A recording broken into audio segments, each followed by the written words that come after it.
ก็คือทั้งเฮากะสิถามสร้างร่องเบิ่งก่อนเนาะบ่พ่อเนาะว่าคันว่าอันกินน้ำแม่คำตาเปรียบว่าเนาะแม่สร้างสิเอาราคาหลายปานใดนั่นแหละอยู่โค แบบอันนั้นพอดีเลยเนาะ แบบได้แบบเป๊ะๆเลยบ่ เป๊ะเลย เป๊ะ ขอนำ อย่าแพงหลายเด้อสั่งเด้อ เอานำซาวลานเลยนะจะขอน 20ล้าน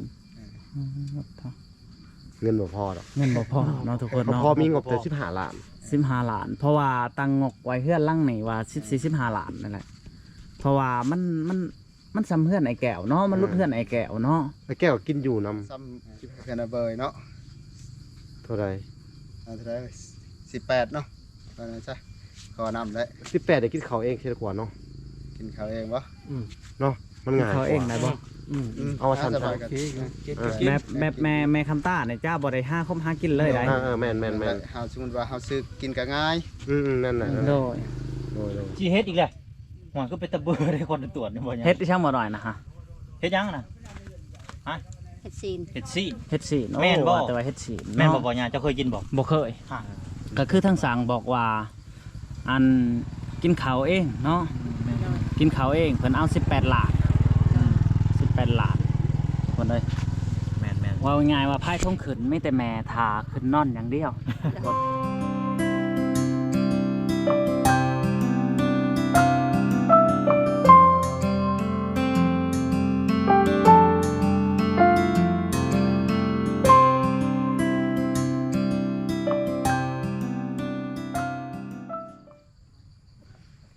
กราบสวัสดีและสบายดีบ่ว่า FC ฝั่งไทยและฝั่งลาวบ่ว่าพ่อๆแม่ๆอยู่เมืองนอกเมืองนากะยินดีต้อนรับเข้าสู่ช่องบ่าวสัญญาเส้นเก่าเส้นเคยอีกแล้วเนาะพี่น้องเนาะก็คือมื้อนี้เฮาสิพา FC หรือว่าพ่อๆแม่ๆหรือว่า FC ทุกท่านที่เบิ่งคลิปนี้เนาะจะพาไปเบิ่งอันสร้างเนาะเพิ่นมาเบิ่งเฮือนแม่คำต้าแล้วก็สิต่อรองราคากับเพิ่นว่า ราคาเฮือนสำนีสร้างเสียงเท่าไรเนาะก็คือทางบ่าวสัญญากับทีมงานจะเฮ็ดแบบว่า6คูณหาเนาะทุกคนเนาะจะเอาแบบ6คูณหาประมาณนี้แหละเนาะและเพิ่นสิเอาราคานำเท่าไรเนาะเพราะว่าเฮือนไอ้แก้วนี่7คูณหาเนาะทุกคนเพิ่นเอาราคา15ล้านเนาะแต่ว่าทั้งเฮือนแม่คำต้าเพิ่นนี่6คูณหาบ่ฮู้ว่าเพิ่นสิเอาเท่าไรเนาะทุกคนเนาะแล้วก็สิไปถามเบิ่งเงินค่าส่งค่าสร้างเนาะทุกคนรวบรวมกันลองเบิ่งว่าไผได้เท่าไรแน่เนาะบ่าวสัญญาก็จะได้มีงบเข้ามาทางบ่าวสัญญาก็มีอยู่ 7,000 บาทเนาะทุกคนเนาะอันนี้ก็จะเป็นผู้ใหญ่ใจดีเจ้าของศรัทธาทั้งแม่ครู่เพิ่นจากประเทศไทยเนาะทุกคนเนาะจังได๋ก็ขอบมกขอบใจทั้งแม่เพิ่นช่วยแม่คำต้าก็ขอให้เพิ่นมีอายุมันขวัญยืนเนาะความเจ็บอย่าสุดใดความไข้อย่าสุมีเด้อแม่เด้อปราศจากโรคภัยไข้เจ็บเอาทุกคนบัดนี้เฮาสิพาพ่อพาแม่หรือว่าพา FC ลุงป้าน้าอาเนาะไปเบิ่งเพื่อนแม่คำต้านำกันเลยว่าบ่าวสัญญากับทีมงานสิต่อรองสร้างได้เท่าไรเนาะโอเคทุกคนได้ตอนนี้เฮากะสิไปทามสร้างแล้วก็รวบรวมเงินค่าสร้างเนาะว่าได้เท่าไรเนาะทางทีมงานเนาะสร้างกันมา2คนทุกคนอันนี้จะเป็นสร้างเก่าเนาะทุกคนสร้างที่เฮ็ดเฮือนน้องเบ้ยเนาะถือว่าละเอียดละอ่องเพิ่นเฮ็ดเนาะแล้วก็ทางทีมงานก็ว่าโอ้บ่าวสัญญาว่าบอกเพิ่นมาแน่ว่าเอาสบายดีเด้อบ่ล่ะโดยสบายดีบ่ก่อนโดยสบายดีเด้อสร้างสบายดีเด้อโดยทุกคนได้เอาสร้างมาอยู่พี่ดูทุกคนได้ให้เพิ่นมาอยู่ทางนี้เนาะให้ปรับแสงสว่างให้เพิ่นเห็นหน้าตาสร้างชัดเจนเนาะมาพี่ก็ได้โอ้ สบายดีช่างสบายดีเด้อ โดยสบายดีเด้อบ่หน่อยเด้อโดยทุกคนได้ นี่แหละน้องมาจะเครื่องเขาสร้างบ้านเนาะ อันดับแรกก็อยากให้ อยากมาสอบถาม อยากมาสอบถามอะไรพี่น้อง สอบถามทางสร้างเพิ่นเนาะ แม่ ว่าอันละห้องราคาสร้างสิเอาเท่าไรในเมื่ออันราคานี่5 คน 6บ่อันเฮาสิเฮ็ดนี่ คูณ6 5 คน 6เนาะทุกคนเนาะและสิถามสร้างลองเบิ่งว่าสิเอาราคาได้ราคาเท่าไรเนาะก็คือทั้งมีแม่แบบมันแหละเนาะบ่หน่อยเนาะ แม่มีแบบ มีแม่แบบแล้วทุกคนเลย ให้ทางสร้างเพิ่นเบิ่งทางหลังไม้เพิ่นไปเบิ่งไม้แล้วบ่ เบิ่ง เบิ่งเนาะ เบิ่งแล้วบ่เทิงบ่ใหม่นี่งามอยู่บ่ใหม่สร้าง ได้อยู่บ่ งานเดียว ได้อยู่ทุกคนเลย จะข้ามมันนั้นเลี้ยงไผ่นี่แหละ เรื่องไฟเนาะ เรื่องไฟแม่นเรื่องไฟ ก็ ฟ้า มีสายไฟอยู่บ่ นี่ยกสาย สายไฟก็สิต่อจากบ้านนี้ เทิงบ่เทิงบ่ ถึง เถิง มันยาวยอดเนาะ อืม 100 เมตร โอ้ โอ้นั่นน่ะสิต่อมาจากบ้านนั่นแหละ แม่นแม่นมันจะเป็นคนใหญ่บ้านเพิ่น เขาก็คุยกันในหนทางเลยเนาะ เราคุยกันบนทางเลยมาเลยมาเลยมาเลยคนดังเลย หนึ่งละอันนั้นซองมาแล้วก็เครื่องกินเครื่องอยู่นี่แหละ ก็คือทั้งเฮาก็สิถามสร้างร่องเบิ่งก่อนเนาะบ่พ่อเนาะว่าคันว่าอันกินน้ำแม่คำตาเปรียบว่าเนาะ แม่แม่ สร้างสิเอาราคาหลายปานใดนั่นแหละอยู่โห กินน้ำแต่2คาบเลยเช้าเที่ยง แม่ อืม ช่องสามแล้ว ชาวเพชรแรงก็บ่ได้แล้วเนาะ สมุดเนาะ สมมุติ ว่าจะกินน้ำ ได้กินแล้วเดี๋ยวครับนี่เก่ามาบ่แม่นว่ารับ10มากินเดี๋ยวมีกบมี บาง เขียด ที เก่า ก็ มา เอา คือมานำเนาะ บางทีมันก็ทันนะนะ ชมพวกของท่านอีกอันนี้ คันเฮามีเฮาก็เอามา โอ้ นั่นนะแม่นว่าสิเอาใส่สิมากินในนี่ก็มันบ่ เอาครับ บ่ได้ บ่ได้เนาะ เลือกกินก็ซื้อไปน้ำไว้ในนั้นซะ กินน้ำกันสมมุติว่า โด แต่ชัดเจนดีพี่น้องแบบนี้แหละเนาะ อันจะข้อนำหันเอาแบบอันนั้นพอดีเลยเนาะ อืม แล้วได้แบบเป๊ะๆเลยบ่ เป๊ะเลย เอาเป๊ะ ข้อ ๆ นำ ก็อย่าแพงหลายเด้อสั่งเด้อ เอานำซาวลานเลยนะจะข้อน 20ล้าน เงินบ่พอดอก เงินบ่พอเนาะทุกคน บ่ เนาะ พอมีงบแต่15ล้าน 15ล้าน เพราะว่าตั้งงกไว้เฮือนหลังนี่ว่า14-15ล้านนั่นแหละเพราะว่ามันซ้ำเฮือนไอ้แก้วเนาะมันลุดเฮือนไอ้แก้วเนาะ ไอ้แก้วกินอยู่นำ15ล้าน 15ล้านบ่ล่ะ อืม กินอยู่น้ำเลยเนาะ อืม ำคืนนี้อีกบ่ได้บ่ แบบใดจะขึ้นแบบประมาณใด เอาซ้ำกันเบยเนาะ เท่าใด เอาเท่าไหร่18เนาะเอานะจ๊ะขอนำได้ 18ได้กินข้าวเองเสียกว่าเนาะ กินข้าวเองบ่ เนาะมันง่าย เขาเองได้บ่ เอาว่าฉัน สบายกัน แบบแม่คำต้าเนี่ยเจ้าบ่ได้5คมหากินเลยได้ แม่น เฮาสมมุติว่าเฮาซื้อกินก็ง่าย นั่นน่ะ โดย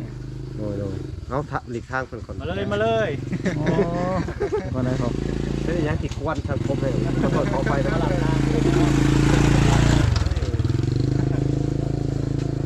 อันน่ะคิดว่าจะได้แต่ละคน ก็ข้าวกินเพิ่นกินข้าวเองก็ในราคา แม่น 18ก็ถือว่าสมเหตุสมผลอยู่ สมเห นะ ตุสมผล ก็แม่นเพราะว่าของกินนี่มันก็ต้องเพิ่นต้องหามาซื้อมาอีกเพราะว่าบ้านเพิ่นก็อยู่ใกล้แน่นะ แม่ ก็อิงตามว่าอันการเป็นอยู่เศรษฐกิจชุมื้อนี่เนาะ แม่ เงิน10 กว่าล้านมันก็ มันว่า ถามว่าแพงบ่มันก็ธรรมดาเนาะมันก็ธรรมดา บัดนี้ค่าพื้นค่าไผนี่เฮาต้องได้เสียเองนะบ่พร แม่ แม่น แนวแล้ว โด ถูก ย ต้องเขาก็ต้องเสียให้เพิ่นอยู่แล้วเขาดึงไทยเข้ามา แต่บ่ฮู้ว่าราคาหลายบ่ได้เนาะอันนี้เฮาสิได้ไปสืบถามทั้งเพิ่น อืม มีแต่ว่าทำแล้วก็ให้บาทเดียวเลยมันสบายเอาไผอ่ะ โดยนั่นแหละพี่แต่ว่าเมาแล้วเฮือนจังไห้บัดเดียว แม่ ได้ สร้างว่าอยากได้ราคา18ล้านเนาะ โดย โอ้ทุกคนได้ไปได้บ่ล่ะเหมาะสมอยู่บ่ ก็โอเคแล้วล่ะ โอเคเบาหน่อยได้ซะ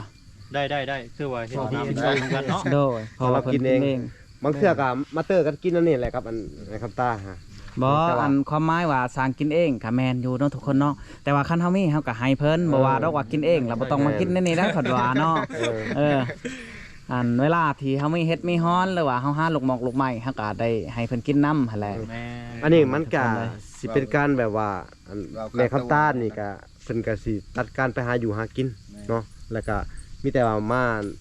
ดูแลสัมที่เพิ่นดูแลและได้อะไรเนาะเพิ่นก็ทุกข์ยากเนาะจะสิว่าจังไดเนาะ แม่น มีหยังก็กินน้ำกันเพื่อเฮ็ดแจ่วพริกมาสุเจ้าบ่ได้ถือมาก็กินน้ำกันนั่นแหละเนาะ โดยคือ อ่า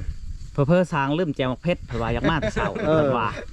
นั่นแหละ ทุกคนเนาะ พอมาก็ให้เราตำให้แบบพริกซื่อๆเนาะ ก็มีแต่ว่า เป็นอย่างเนาะ ถือเขามาเองเนาะ โดย อืม ถือเขามาเองกินแต่ขับเพนขับแรงบ่เจ้าก็มากินอยู่พุ่นแล้วไปได้สันเนาะ กินแต่ครับเดียวเนาะ โดยเพราะว่าถือเขาอันมาแต่ขับเดียวเนาะทุกคนเนาะ มื้อเถื่อก็มาแต่เช้าเอาข้าวแล้วก็ซื้อกินอยู่พี่ก็ได้ นั่นแหละเขาเจ้าเอิ้นว่าจางขาดโตเนาะ แม่นๆ จางขาดโตภายทองขึ้นทุกคนได้ ก็คือทีมงาน 18ล้าน เฮาไป เนาะ มีน้ำมีในกับเขาว่าอยากให้ก็ได้เนาะ ทาสีทาหยัง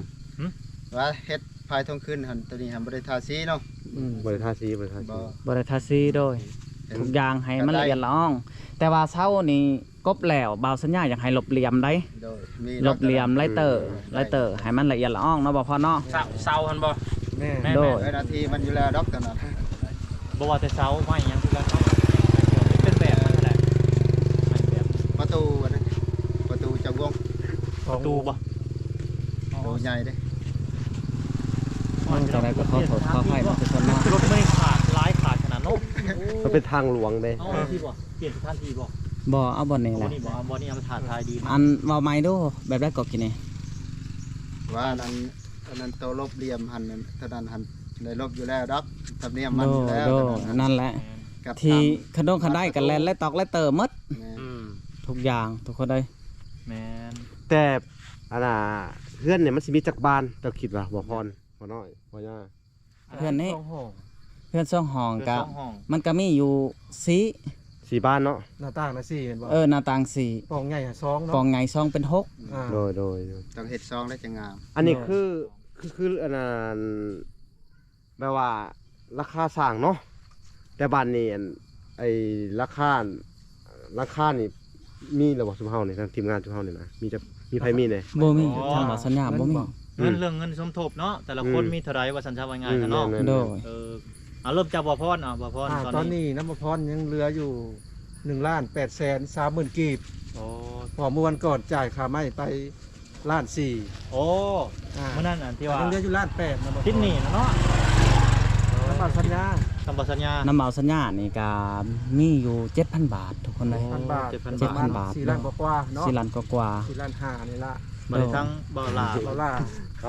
ทางเวลากะมีอยู่12ล้านกว่า ๆมี12ล้านเนาะ เพราะว่าเพิ่นกำลังโอนมามื้อนี้กับทางผู้ใหญ่นั่นแหละโอนมามื้อนี้แหละ โดย แม่น 12ล้าน แม่นคือทางบ่อน้อยก็มีสังกะสีเนาะ5ล้านแล้วก็เรื่องสมทบเข้ามาใหม่ก็ 2,000 บาทกับ 3,800,000พี่น้องเนาะ โดยทุกคนเลย น่าจะ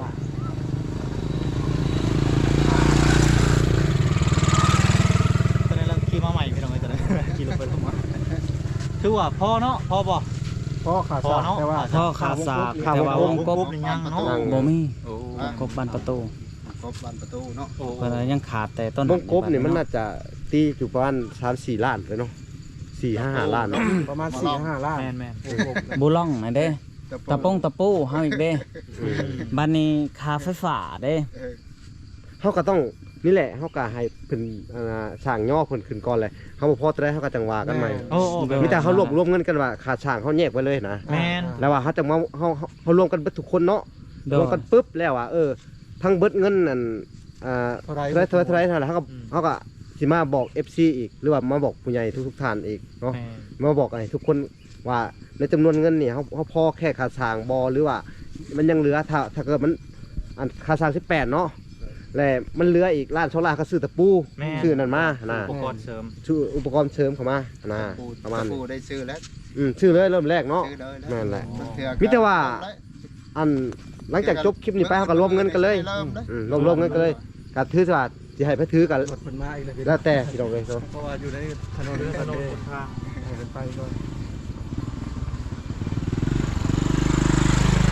เพราะว่าเขาไปหาหนังแถวกุกม่วงใหญ่ๆยังดีก บอ ว่า ลนั่นนะ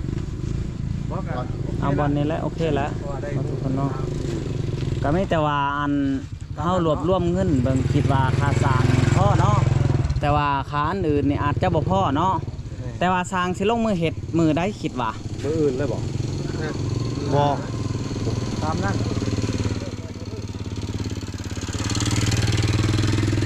เอาเป็นมือหนาที่เขาบ่ได้อยู่ที่เขากลับลงมามือหนึ่งก็ได้เนาะ ก็ได้ แล้วแต่ เพราะว่าที่เขาจะไปเวียกอยู่เด้อเพราะว่าที่อันไปสวยทางอันยังบ่พรอันน่ะไปสวยทางอัน คนดอน คนดอนที่ว่าพาเพิ่นไปใส่แว่นตาเป็นหยังก่อนเนาะเขาสิกลับลงมาพวกอันนั้นกลับลงมาอีกเทื่อนึงมื้อก็ได้ วันศุกร์เนาะ วันศุกร์ผู้ดีงาม เอาวัดสุกเลยมันงามเนาะทุกคนเนาะ โอเค แต่ แม่น แต่ภัยเนี่ยให้เว้าไว้ก่อน โอเคบ่ โด ยาก ย โดย หากเพิ่นยังเมื่อไปประชุมเนาะ อืม นี่ซุมเฮามาแล้วสิเฮ็ดก่อนเลยได้สิต่อไผแล้วสิบุกก่อนเลยได้ โดยเต้าลงมือกบไม้ บ่เป็นหนังเรื่องไพ่กะทางว่าคันว่าเบา ลาเบาพรเบาหน่อยกับเบาสัญญาก็สิสืบถามเพิ่นมาแรง อืม หลังจากเพิ่นมาเลยสิประสานทั้งทีมงานว่าเพิ่นอยากได้เท่านั้นเท่านี้ เบาสัญญาก็สิบอกเพิ่นว่าอันจนกว่าแล้วเฮือนเนาะ อืม กว่าแล้วเฮือนนี่จะสิเอาลายไปได้เนาะให้ฮู้นํกันแนวนั้นเนาะทุกคนเนาะ แหละ ว่าสิเอาคู่มือนี่อัน บ่ได้เนาะ บ่ได้เนาะว่ามือละแสนหรือว่ามือละ2แสนนี่ก็บ่เอาแล้วเนาะ คือว่าจบงานนะ จบงานเลย งานเลยส จบบ าย งานแล้วก็ โดย สำหรับปูทรายแล้วก็ สิ แล้ว 5แสนหรือว่าล้านหนึงก็ว่ากันไปเนาะ อืม นี่แหละก็ได้ฮู้เลยเนาะ อ้าว เอา พี่น้อง พี่น้องประมาณนี้ โอเคสั่งเนาะก็มีแต่ว่าอันคือเขาเว้ากันหั่นเนาะคันเจ้าลงอันเจ้ามากอ่ะอันมาเริ่มเฮ็ดก็โอเคก็ดีคือกัน ก็ประมาณวันศุกร์เนาะ วันศุกร์ วันศุกร์สนุกสนานทุกคนเลยก็เปลี่ยนเป็นวัดใหม่เนาะแต่ว่าอันในใจสร้างก็จะเฮ็ดเร็วๆแล้วเนาะ แม่นแล้ว เร็วแล้วมันอันนี้ก็มอสิเกี่ยวเขาแล้ว มอสิเกี่ยวเขาแล้วเนาะ ทิศ2ทิศ3ทิศนี่แหละ โดย ตอนนั้นตำป้ากระถองว่าแหละเนาะ เอาหมดเลยทุกคนเลย อืม เฮ็ดกับเบิ่งเด้อวัน2ทิศ 3นี่แหละ ทิศนี้บ่แล้วก็อย่างน้อยหนึงนะว่า หนึ่งหน่อยหนึ่งเนาะ ผู้หนึงกบแล้วผู้หนึงแอม โดย ต้องมัน โดย เป็นหมดเด้ มัน ช่องคนนี่บ่เอาลูกน้องมานํเลยบ่ ฮะ ลูกน้องบ่มีบ่ สองคนนี่แหละ สองคนเนาะทุกคนเนาะ น้องผู้หนึงหันยังคาเวียก ยังเข้าอีก หัวเลี้ยงควาย โดยเอ้า เอาไป ทุกคนเลยก็ถือว่าเฮาต่อรองกับสร้างกระไดเป็นเทียบห้อย กินข้าวเองในราคา18ล้านว่าง่ายๆว่าไพ่ทองขึ้นเนาะทุกคนเนาะ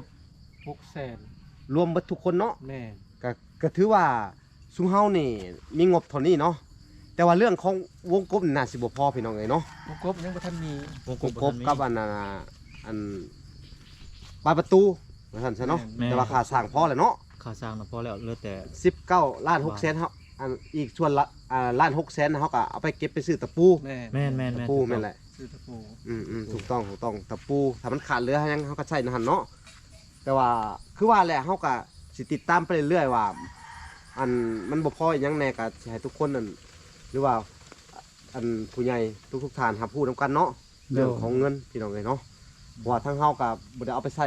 อีหยังนอกจากการเฮ็ดเทือนเนาะมันจำเป็นในส่วนใดเฮาก็ต้องจกใส่น่ะเนาะ โดย และที่นี่ถ้ามันบ่พอเฮาก็สิค่อยๆเฮ็ดไปแหละเนาะ แม่น คำสั่งถ้ามันบ่พอได้มันสมมุติว่างบบ่มีอัน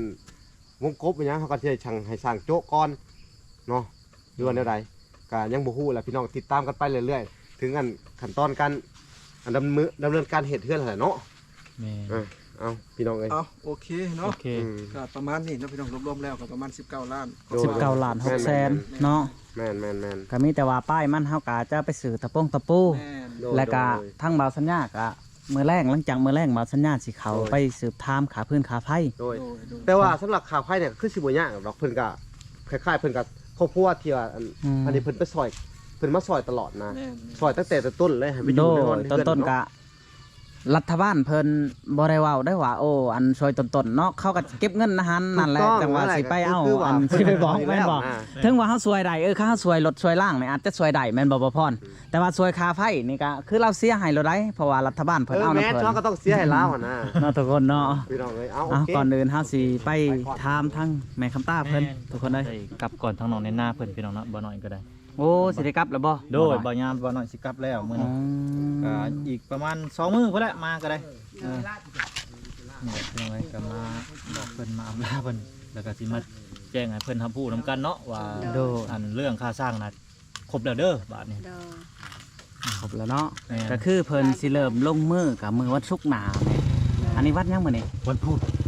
พุธพฤหัสศุกร์ก็ยังอยู่2มื้อเนาะบ่น้อยเนาะ แม่น ยัง2มื้อเลย พอดีค่อยขึ้นมาเลย วันศุกร์ก็ค่อยขึ้นมาพอดี ขึ้นกับจักคนบ่น้อยมื้อนี้ มื้อนี้สิเป็นเบาพรเบาลาแล้วก็ทั้งรวมทั้งบ่น้อย3คนมื้อนี้ 3คนเนาะ โดย เหลือแต่บ่าวสัญญาเนาะ ให้บ่สัญญาสืบต่อทั้งนี้พอบ่อันบ่เสียบรรยากาศพี่น้องเอ้ย โดยแม่ ก็ให้แม่เพิ่นบ่คิดหลายเนาะเพราะว่าตอนนี้ก็ค่าสร้างนั่นแหละครบแล้วว่าซั่นซะทำใจสบายซะเนาะ โดย บ่ให้กังวลประมาณนี้แหละ ก็คือทั้งสั่งบอกว่าอันกินข้าวเองเนาะ แม่ โดย กินข้าวเองเพิ่นเอา18ล้าน18ล้านทุกคนเอ้ย แม่น ว่าง่ายๆว่าไพ่ทองขึ้นไม่แต่แม่ทาขึ้นนอนอย่างเดียวทุกคน เอ บ่ให้วิตกกั ของ ง ว ครบ ล ของครบของกินแม่เจ้าบ่ได้เฮ็ดให้เพิ่นแต่ว่าบ่แม่นว่าอันนั้นถึงปานนั้นเนาะว่าน้อย แม่ จ้ะ นกะทำ เวลามีก็แบ่งให้เพิ่นหั่นนะ ถูกต้องถูกต้อง แต่ความหมายเพิ่นกินข้าวเอง อืม กินข้าวเองของกินเพิ่นเองทุกคน แม่นขาด ใน ตั ราว คา แล้วขาดตัวแล้ว 18ล้านเนาะบ่น้อยเนาะ แม่น อันนี้ก็งกเข้ามาก็เพื่อสิได้นี่ก็ทุกคนเอ้ยโฮมเล็กโฮมน้อยบ้านน้อยโฮมบ้านใหญ่เนาะบ่น้อยเนาะ ถูกต้อง แม่ ปองดองสามัคคีกันนี่แหละพี่น้องเอ้ย แม่น ปืนโดนเดียวดังไฟบ่ลุกเพิ่นว่าเนาะ โดน ต้องละลายโดนพี่น้องมาซุ่มเข้ากัน เพิ่นว่าแบบนี้เพิ่นว่าไม้ลำเดียวล้อมหัวบ่ไขว่ไผบ่พร้อมเป็นแป้งบ้านก็บ่เฮือง แม่นมีหลายพี่น้องเอ้ย มีหลายคำเพราะมีหลายอันหยังก็เพิ่นคำหยังก็เพิ่นเอิ้น คำสุภาษิต คำสุภาษิตบ่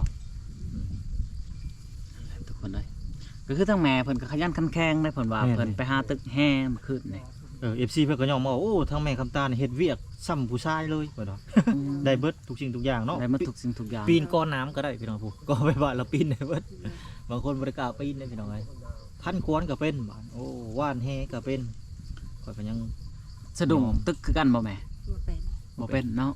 อืม อืมเพิ่นก็ดีอกดีใจทุกคนเนาะเพราะว่าอันเพิ่นได้ยินข่าวเฮือนแล้วก็ แม่น หน้าตาสดใสนั่นแหละบาสัญญาว่าเมื่อคืนนี่ว่าพันอยู่บ่แม่เพิ่นว่าพันอยู่ว่ะ อืม ให้บอกอันที่เพิ่นพันเนาะหรือว่าทำนายที่เพิ่นพันมาเพิ่นก็บ่บอกทุกคนเลย อืม เพิ่นบ่บอกว่าพันแนวใดเดี๋ยวว่าพันว่าบอกเลขคันบอกเลขนี่ก็บ่าสัญญาก็สิซื้อคือกันได้เนาะบ่น้อยก็สิเอาบ่ เอาอยู่ พอหอมปากหอมคอเป็นยังไง พอหอมปังหอมคอเนาะ อืมมันบอกพอหอมปากหอมคอเก่งกับคล้ายน้ำมาไทย ขายมาใส่เพิ่นว่าบ่ถึงแห้งยุงซ้ำได้เนาะบ่น้อยเนาะ เทนอนตักไปเลย จักเขาให้ซื้อได้ อะไรก็ คำบ่จักเขาจักให้ซื้อ โอ้บ่จักเนาะเพิ่นว่าคันฮู้จักก็ให้ซื้อโอ้คันแม่ฮู้จักแม่ก็ซื้อเองพุ่นแหล้วเนาะ แม่ อ่า อืม เว่าเรื่องเล็กเรื่องเบอร์นี่บ่แม่นว่าจักเว้าเนาะบ่น้อยโอ้ยเพื่อสิบุญวาสนาเฮาบ่มีบ่ถึกดอกแม่ แม่ บ่เคยซื้อจักเทื่อ แม่นแหละ คอยให้บุคืดเลยในหัวนี่ เพราะว่าช่วงศาสตร์ก่อนน่าจะเฮาบ่ได้ทาสเนาะจังว่าบ่ได้ถึกเลขแม่นบ่ ก็จังว่าคอยกับบูกัน บ่ สิ เป็นหวานนั่นน่ะได้ แม่นบ่ โดยผู้ที่ท่านไว้ศาสตร์นี่หันศาสตร์นาเขาเจ้าเฮ็ดไปได้ก็ได้ได้ บ่ เพราะว่าอันเงินที่เขาเจ้าท่านก็เขาเจ้าก็จดไว้ตลอดเด้ แม่นบ่ จดจำไว้ว่าเฮือนหลังนี้หรือว่างานนี่เป็นของโตสื่อ โอ้ เด้ นั่นบ่ เป็นแนวนั้นนะบ่ โอ้ เนาะ เดี๋ยวเมื่อสิขายน้ำมาทานเด้อจ้ะ โอ้ ว่าหยอกว่าหยอกเพิ่มชาติน่าจะได้หลายเนาะว่าหยัง บ่ได้ลีได้ ได้รีบ่ แต่ว่าท่านกับท่านต้องให้ถึกคน แม่นถือคนถือกระลาเทศะคือบ่ว่า โดย อ่า นั่นแหละถามว่าท่านสิท่านไล่คือบ่น้อยว่าก็บ่แม่นทุกคน แม่น เฮากับพ่อซ้ำที่เฮาช่วยได้ แม่นซ้ำ ซ้ำเพื่อซ้ำแห้งเล็กๆน้อย ได้เฮาได้ก็ทานซำนั้น ไปได้ผ้าแถบเฮาหอดคันได้แหละผ้าแถบเฮา ยังมันได้ยังบ่ได้ซาน ยังบ่ได้ซาน ยังพาหนึ่ง ยังผ้าหนึ่งเนาะมื้อนี้อาจจะแล้วบ่หรือบ่ แล้ว แล้ว ซานกินข้าวนั่นแหละ โดยเอ้าทุกคนก็มีแต่เบาสัญญาก็ สิได้จบคลิปก่อนทุกคนเลยเพราะว่าอันเฮาก็ได้มาแจ้งข่าวดีสำหรับครอบครัวแม่คำต้าเนาะทุกคนเนาะก็คือทั้งเฮือนซ่านบ้านซองเพิ่นก็เริ่มสิเฮ็ดในมื้อวันศุกร์เนาะของกับวันศุกร์พี่น้องเอ้ยเพิ่นว่ามื้องามยามดีเนาะมื้อชี้วันสอบมื้อประกอบวันงามก็ว่าแม่นมื้อลงมือเลยทุกคนเอ้ยเอาทุกคนก่อนอื่นบ่าวสัญญาก็สิได้อำลาพาจาก FC มื้อสุมงสุบอนจากพ่อจากแม่จากทุกๆคนที่เบิ่งคลิปนี้เนาะจังไดก็ขอให้อายุมันขวัญยืนผู้ที่ท่าน แม่คำตาทุกทานที่ท่านเข้ามาเนาะทุกคน เอาสำหรับคลิปนี้ขอกล่าวคำว่าสบายดี ไปดี โดย